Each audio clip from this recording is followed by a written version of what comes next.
Friends, நான் Anandhi frame. எல்லாரும் எப்படி இருக்கீங்க? இன்றைக்கி பார்த்திங்கன்னா என்னோடய சண்டே ரொட்டீன் தான் பார்க்க போகிறோம். இன்றைக்கி பார்த்திங்கன்னா ஸ்பெஷலான ஒரு பலாக்காய் பிரியாணி பண்ண போகிறோம். இது ரொம்ப நாளாக நான் செய்யணும்னு நினச்சிட்டு இருந்த ஒரு ரெசிபி. இந்த ரெசிபி பார்த்திங்கன்னா உண்மையாலுமே ரொம்ப அமேசிங்காக இருந்தது. டேஸ்ட் வைஸும் பார்த்திங்கன்னா மட்டன் பிரியாணி மாதிரியே இருந்தது. அதுக்கு பார்த்திங்கன்னா தேவையான பொருட்கள் பார்த்திங்கன்னா 3 ஆனியன் எடுத்துக்கோங்க. நல்லா பெரிய ஆனியன் நல்லா ஸ்லைஸாக நல்லா கட் பண்ணி வச்சுக்கோங்க. கூடவே பார்த்திங்கன்னா தக்காளியும் அதே மாதிரி எடுத்துக்கோங்க. அப்புறமா அதுக்கு தேவையான அளவு பார்த்திங்கன்னா புதினா, கொத்தமல்லி எல்லாமே ஒரு கை எடுத்துக்கோங்க.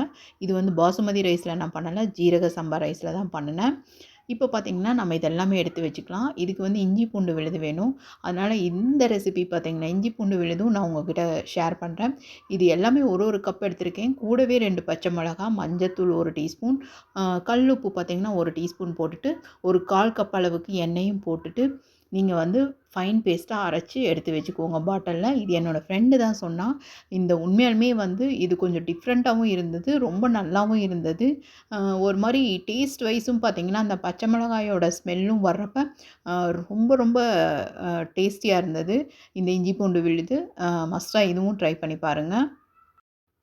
இப்போ நம்ம பிரியாணிக்கு வேணுங்கிறது எல்லாமே பண்ணலாம். பாருங்கள், 3 ஆனியன் தான் வேணும் இதுக்கு. 3 ஆனியனும் பார்த்திங்கன்னா நல்லா பெரிய ஆனியன் நீல வாக்கில் கட் பண்ணி எடுத்து வச்சுக்கலாம். ஒரு 3, 4 பச்சை மிளகாய் எடுத்துக்கோங்க காரத்துக்கு தகுந்த மாதிரி.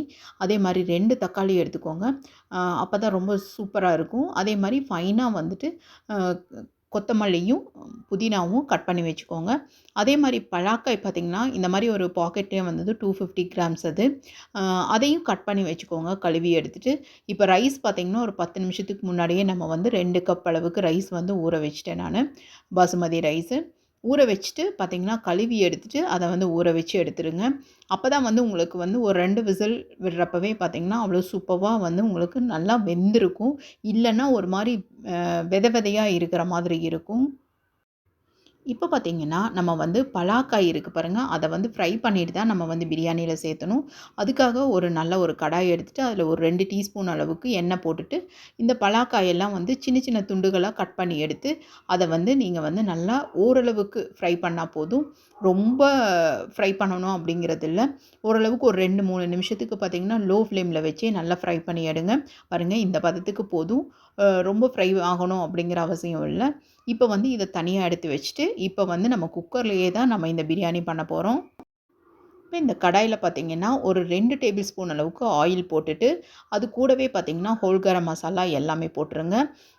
இதில் கூட குறைச்சல் நீங்கள் சேர்த்திக்கோங்க. உங்கள் குழந்தைகளுக்கு எப்படி அந்த ஸ்பைசஸ் பிடிக்குமோ அது மாதிரி சேர்த்திக்கோங்க.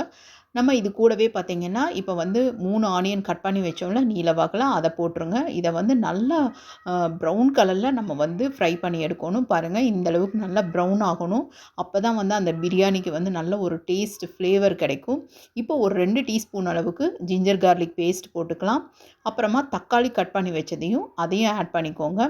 கூடவே இப்போ எல்லா மசாலாவும் நம்ம இப்போ சேர்த்திக்கலாம். இப்போ பார்த்திங்கன்னா ஒரு 1/4 டீஸ்பூன் அளவுக்கு மஞ்சள் தூள் சேர்த்திக்கலாம். இப்படியே 1 பை 1 சேர்த்திக்கலாம். அதே மாதிரி 1/2 டீஸ்பூன் அளவுக்கு கரம் மசாலா சேர்த்திக்கலாம். சேர்த்திட்டு அதை கொஞ்சம் நல்லா கலந்து விட்டுட்டு இது கூடவே பார்த்திங்கன்னா 1 டீஸ்பூன் அளவுக்கு நான் மிளகாய் தூளும் சேர்த்தினேன். இந்த டைமில் நம்ம கட் பண்ணி எடுத்து வச்ச புதினா இலையும் கொத்தமல்லி இலையும் பார்த்திங்கன்னா முழுசாக எல்லாத்தையும் சேர்த்திடாமல் கொஞ்சம் ஒரு 1/4 கப் அளவுக்கு தனியாக எடுத்து வச்சுக்கோங்க. அது நம்ம கடைசியாக மூடி போடுற டைமில் அதை நம்ம சேர்த்திக்கலாம். இப்போ இதெல்லாம் சேர்த்திட்டு இதெல்லாம் நல்லா ஃபைனாக அது அந்த தக்காளி கூட சேர்ந்து நல்லா இதாகணும். அப்போ தான் சூப்பராக இருக்கும். கூடவே ஒரு டேபிள் ஸ்பூன் அளவுக்கு பட்டர் சேர்த்திக்கோங்க. ரொம்ப டேஸ்டியாக இருக்கும். எப்பயுமே பிரியாணிக்கு நீங்கள் பட்டர் சேர்த்தி செஞ்சு பாருங்கள், அவ்வளோ சூப்பராக இருக்கும். கூட பார்த்திங்கன்னா நல்லா அந்த ரைஸ் சாஃப்ட்னஸ் இருக்கணும் அப்படிங்கிறதுக்காக தான் நம்ம தயிர் சேர்த்துறது. இதில் பார்த்திங்கன்னா ஒரு 2 டீஸ்பூன் அளவுக்கு நான் தயிர் சேர்த்திருக்கேன். தயிர் சேர்த்திட்டும் நல்லா கலந்து விட்டுக்கோங்க. இப்போ நம்ம நல்லா ஃப்ரை பண்ணி எடுத்து வச்ச பலாக்காயை சேர்த்திடலாம். சேர்த்திட்டு அதையும் நல்லா கலந்து விட்டுருங்க. பலாக்காயும் கலந்து விட்டுட்டு இப்போ பார்த்திங்கன்னா நம்ம கழுவி ஊற வச்சு எடுத்த நம்ம ஜீரக சம்பா ரைஸை நம்ம இப்போ சேர்த்திடலாம். இது 1 கப்புக்கு பார்த்திங்கன்னா 2 கப் அளவுக்கு தண்ணி. நான் 4 கப் அளவுக்கு தண்ணி சேர்த்திருக்கேன். இந்த அளவுக்கு சேர்த்திட்டு இப்போ வந்து நம்ம எடுத்து வச்ச புதினாவும் கொத்தமல்லி தழையும் நம்ம இதில் சேர்த்திடலாம். அப்போ தான் வந்து அந்த ஃபைனலாக அந்த ஒரு என்ன சொல்கிறது, நல்ல ஃப்ளேவர் கிடைக்கும் உங்களுக்கு. இந்த மாதிரி சேர்த்திட்டு ஒரு டீஸ்பூன் அளவுக்கு நெய் போடுங்க. அந்த வீடியோ எடுக்காமல் விட்டுட்டேன். போட்டுட்டு நீங்கள் க்ளோஸ் பண்ணி வச்சுடுங்க.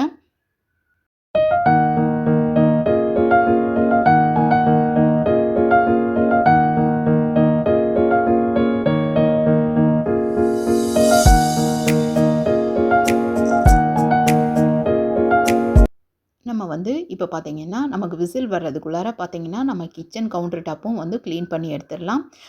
எக்கு வேணும் இதுக்கு சைட் டிஷ்ஷாக. நான் வந்து அதனால தான் வந்து ஒரு 4 எக்கு மட்டும் வேக வச்சேன். என் பொண்ணுக்கு ரொம்ப பசியாயிடுச்சு. அதனால் வந்து ஃபஸ்ட்டு அவ தான் சாப்பிட்டா. பார்த்தீங்கன்னா, அவளுக்கு அந்த மசாலா போடணுங்கிற அவசியம் இல்ல. அவளுக்கு வெறும் பெப்பர் போட்டா மட்டும் போதும். ரொம்ப நல்லா சூப்பரா வந்திருந்தது பிரியாணி. கண்டிப்பா எல்லாருமே ட்ரை பண்ணி பாருங்க. அவ்வளோ நல்லா வந்தது. குக்கர்லேயே நம்ம வந்து ரொம்ப ரொம்ப ஈஸியா பண்ணிடலாம். பட் ஆனா அந்த மசாலாலாம் அவ்வளோ சூப்பரா பெர்ஃபெக்ட்டா இருந்தது. இதே மாதிரி நீங்க செஞ்சு பாருங்க. என் பொண்ணுக்கு தான் வந்து ஒரே ஒரு முட்டை மட்டும் எடுத்துட்டேன். இப்போ பார்த்தீங்கன்னா, அவளுக்கு கொஞ்சம் பிரியாணி வச்சுட்டு, அது கூட அந்த முட்டையும் வச்சு, அதில் பெப்பர், உப்பு மட்டும் போட்டு அவளுக்கு நான் குடுத்துட்டேன். அவ வந்து சாப்பிட்டுட்டு ரொம்ப சூப்பரா இருக்கு அப்படின்னு சொல்லிட்டு ஃபீட்பேக் குடுத்தா. ரொம்ப நல்லாவும் இருந்தது இந்த பிரியாணி. நான்வெஜ் சாப்பிட முடியாத டைமில பார்த்தீங்கன்னா, இந்த மாரியெல்லாம் நம்ம செஞ்சு சாப்பிட்டோம் அப்படின்னா ரொம்ப நல்லாயிருக்கும்.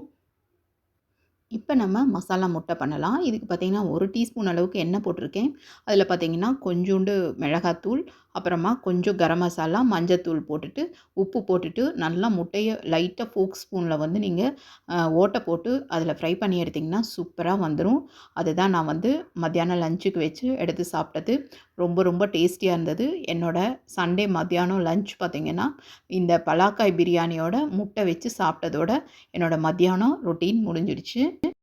சாப்பிட்டு முடிச்சுட்டு, அதுக்கப்புறமா கொஞ்ச நேரம் நல்லா ரெஸ்ட் எடுத்தாச்சு. அப்புறமா ஈவினிங் 5:00 மேல தான் வேலை செஞ்சேன். டீ குடிச்சிட்டு, சூப்பரா அப்புறமா பார்த்தீங்கன்னா, நெக்ஸ்ட்டு வீக்கோட நம்ம வெஜிடபிள்ஸ் எல்லாமே வந்து க்ளீன் பண்ணி வைக்கணும். இப்போ வந்து பார்த்தீங்கன்னா, நல்லா வந்து நம்ம எப்பயுமே வந்து நான் பச்சை மிளகாலாம் கழுவி எடுத்துட்டு, அது ட்ரைன் ஆனதுக்கப்புறமா அந்த காம்பெல்லாம் கிள்ளி டப்பால போட்டு அத எடுத்து வச்சுருவேன்.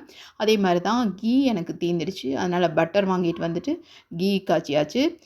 எப்பயுமே வந்து வீட்ல காய்ச்சின கீக்கு வந்து எப்பயுமே அவ்வளோ ஒரு நல்ல ஸ்மெல், ஃப்ளேவர் இருக்கும். நம்ம எது செஞ்சாலுமே அவ்வளோ டேஸ்ட் குடுக்கும் அது. அதே மாரி தான் பார்த்தீங்கன்னா, இந்த பீர்க்கங்காயும் அதே மாரி தோலெல்லாம் எடுத்து வச்சுட்டோம் அப்படின்னா, அது கெட்டு போகாது. அப்படியே நல்லாயிருக்கும். அதே மாரி பாருங்க, இந்த மரவள்ளி கிழங்கும் அதே மாரி தான். இந்த தோலெல்லாம் நம்ம எடுத்து வச்சுட்டோம்னா, 2 நாள் கழிச்சு கூட நம்ம வந்து செஞ்சுக்கலாம். இப்போ என் பொண்ணு நான் ட்ரை பண்றேன் அப்படின்னு சொல்லிட்டு அவ ட்ரை பண்ணிட்டு இருந்தா. கொஞ்சம் ஹெல்ப் பண்ணா. ரொம்ப சந்தோஷமா இருந்தது. அவ ஹெல்ப் பண்ணும்போது நமக்கு. அது மாரி எல்லாமே எடுத்து வச்சாச்சு. என்னோட சண்டே ரொட்டீன் வந்து இப்படி தான் போச்சு. கண்டிப்பா இந்த விளாக் வந்து உங்களுக்கெல்லாம் பிடிச்சிருக்கும்னு நெனைக்கிறேன். பிடிச்சிருந்தா லைக் பண்ணுங்க. நம்ம சேனலை சப்ஸ்கிரைப் பண்ணுங்க. தேங்க்ஸ் ஃபார் வாட்சிங்.